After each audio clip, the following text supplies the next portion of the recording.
आपको एक और तजर्बे की बात बताऊं। बड़े लोग जिन पे आपको गुस्सा आ रहा होता है, अगर कभी आप बारीक बीनी से उनका एक मुआयना करें, आपको तरस आएगा, पता लगेगा यार ये काबिल रहम इंसान, कहीं नफसियाती मरीज निकले। जब आदमी अपने आप को इतना बड़ा समझ रहा होता है तो वो ये कह रहा होता है कि बाकी लोग ठीक हैं लेकिन बहरहाल मैं उनसे सुपीरियर हूं।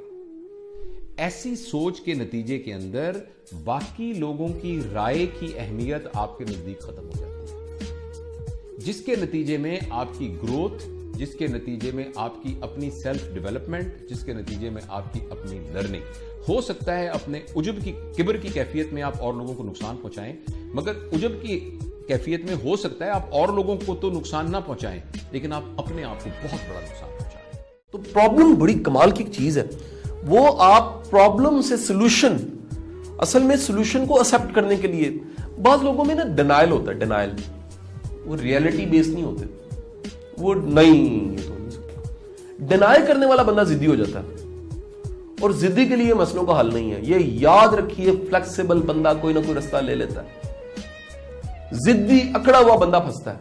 इस दूसरों को तो कमतर ना समझना लेकिन अपने आप को बहरहाल बरतरी समझना।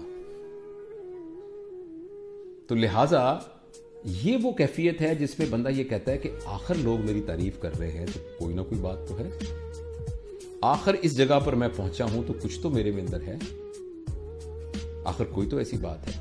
तो ये जो कैफियत है ना जिसमें दूसरों को तो कमतर ना समझना लेकिन अपने आप को बहरहाल बेहतर समझना, इसमें मेरी अंडरस्टैंडिंग ये है कि एक तो है कि आपको अपनी हैसियत का सही अंदाजा होना, जिसे रिफ्लेक्शन कहते हैं, पॉजिटिव रिफ्लेक्शन कहते हैं, ये तो खैर बहुत जरूरी है।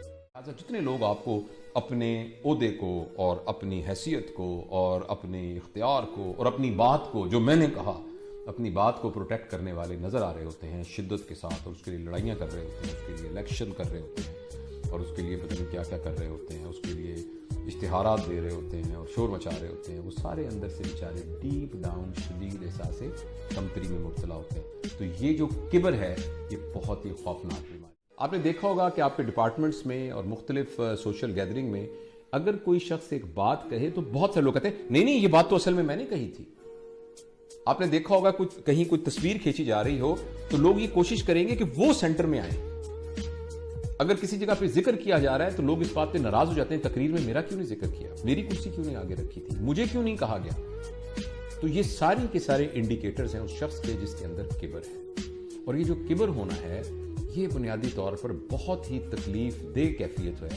नेपोलियन हिल्स कहता है एंगर और लव दुनिया के सबसे ज्यादा कंस्ट्रक्टिव और डिस्ट्रक्टिव इमोशन, सबसे ज्यादा कंस्ट्रक्टिव भी हैं, सबसे डिस्ट्रक्टिव भी हैं। इसको इस्तेमाल कर जाओगे दुनिया के जबरदस्त इंसान बन जाओगे, इसको इस्तेमाल नहीं करोगे तुम्हें इस्तेमाल करेगा, उड़ा के रख देगा, ख्वार कर देगा। कितने अजीब लोग हैं, हम लोग लाख लाख रुपए का मोबाइल जेब में डाल के चल रहे हैं और कहते नौकरी नहीं मिल रही सर। आप समझ गए मेरा कहने का मकसद? यार जो अपना कुछ लगा के कारोबार नहीं ना कर सकता वो कभी कारोबार नहीं कर सकता, जो अपने पल्ले से कुछ नहीं ना लगा सकता वो तरक्की नहीं कर सकता। सो प्रॉब्लम क्या होती है, जब हम इतना छोटा सोचते हैं तो तरक्की नहीं मिलती। आपकी सोशल जीनियस बहुत अच्छी होनी चाहिए, आपके कॉन्टैक्ट्स, आपके लिंक्स। अच्छा अब आसान तरीका बता रहा हूं आपको कॉन्टैक्ट्स का। सर जी कोई दुनिया का बंदा ना फजूल बंदे को लाइफ में ऐड नहीं करना चाहता।